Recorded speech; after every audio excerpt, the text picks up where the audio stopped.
All right, guys, Record Store Day 2017, and I know I'm going to catch a little bit of flack for this video, but wanted to share some of my thoughts on Record Store Day. And maybe I'm getting old, maybe this is a novelty that has worn off, but honest to gosh, Black Friday is bad enough. I went to a really couple of great stores, independent record stores today, and one in particular, which I'll talk about in a little bit, but I'm going to try to resist to call these folks hipsters, but you got to call a spade a spade. The store is loaded with hipsters. But like everything, I bought mostly used vinyl, and I did buy one Record Store Day title, which I'll cover in a little bit. But here we go. I don't have many 45s, but I couldn't resist these at 99 cents a piece. And we'll show them one by one, all in the original sleeves, or nice paper sleeves with the plastic outer sleeve. And the first one is Bob Seger's Highway Child, and Looking Back. Love Bob Seger. Really nice to have one of his 45s, and I've actually never heard this one.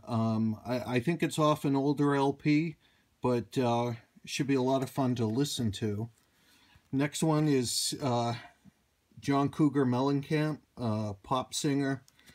And, I have a bunch of his LPs. Somewhere he called himself John Cougar. Somewhere he called himself John Mellencamp.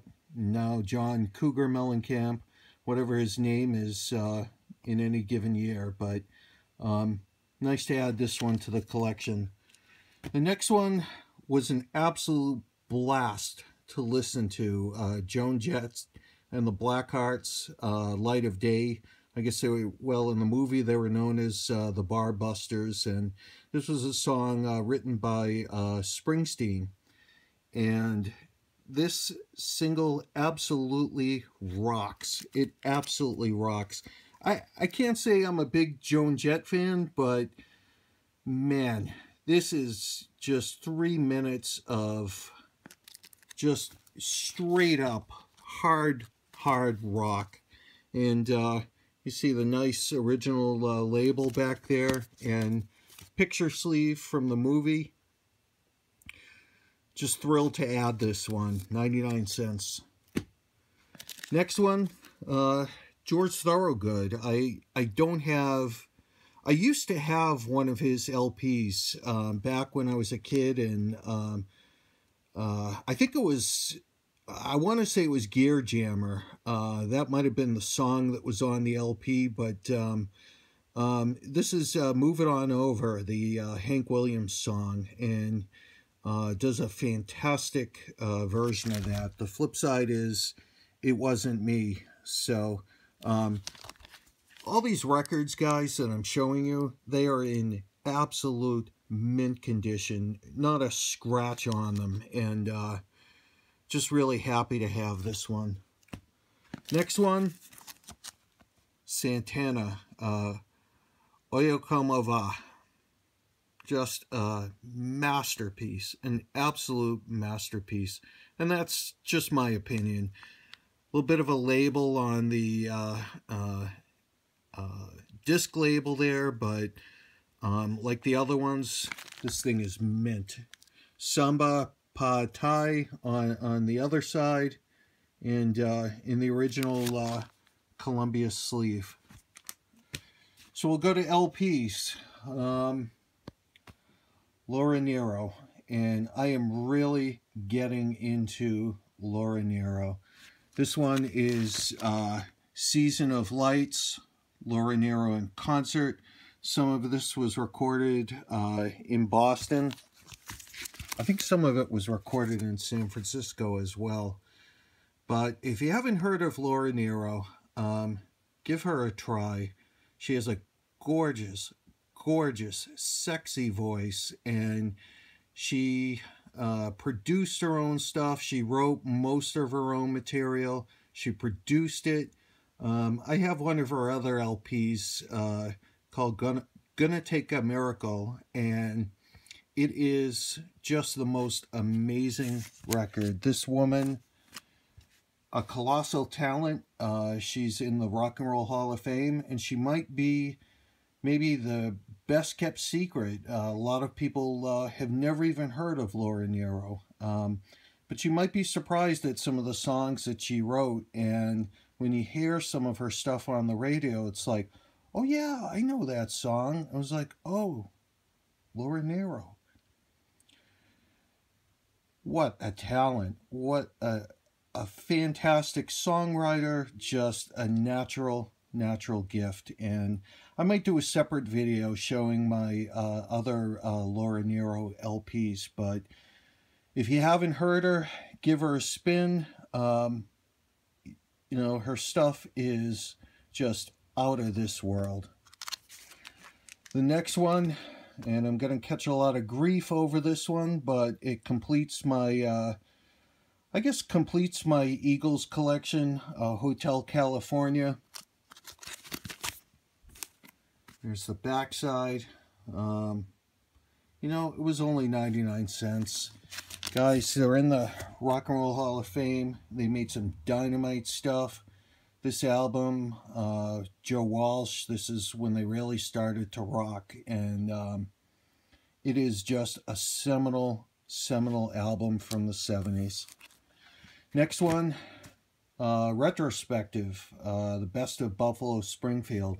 And I only bought this because it had on it For What It's Worth, which I don't have anywhere else. I have their last album.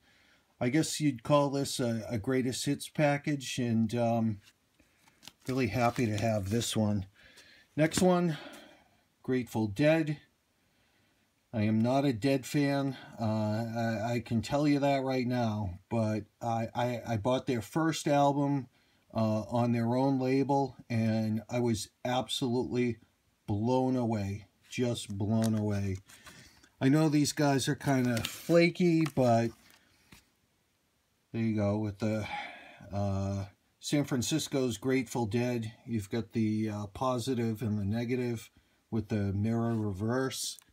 That's even in, you can see that, you can read that one. That one is how it would look in a mirror, but really happy to have this one. Another 99 center. Next one, Live Cream. I have Disraeli Gears, and I have the best of Cream. I'm going to go out on a limb here. I think Jack Bruce was maybe the greatest rock bassist in the history of music. I just think the world of that guy, and thinking about rethinking Eric Clapton. And I was never a big Clapton fan, but these guys are definitely turning me around on Clapton. But Jack Bruce, man, not only a great bassist, but great vocalist as well. Miles Davis from the Black Hawk in San Francisco from April 22nd, 1961. I love Miles Davis. Absolutely love Miles Davis. Lots of liner notes there on the back. This is a reissue, but it's Miles, and I can't get enough of the guy. I just cannot get enough. Next one, Son House, live at Oberlin College, April 15th, 1965. This is the only Record Store Day album official release that I bought, and it was expensive, It includes the free download code. Come on, guys, there's nothing free when you pay. I think this might have been, I think I paid $20 for it. This was one of the most expensive records I bought today. Thrilled to have this one. Son House, colossal talent. Mississippi Delta Blues, and probably done better than anybody. Going out on a limb there again, but give this guy a listen. You won't regret it. He went back into religious music for a while, and then got back into Delta Blues. And a lot of his stuff is up on YouTube. If you haven't heard him, give him a try. My last album, and this is Jack Kerouac, as he appeared on, I guess on the Steve Allen Show, Poetry for the Beat Generation. This came out in 1959, limited to 900 copies. I had to get this. I love Jack Kerouac. He was born in and grew up in Lowell, Massachusetts, and that's where the record store was where I went today. You see a picture of him with Steve Allen, but this is all poetry with Steve Allen on the piano. So only 900 copies of this made.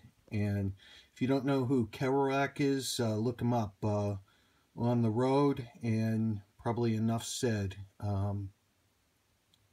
Maybe one of the great minds of the 20th century.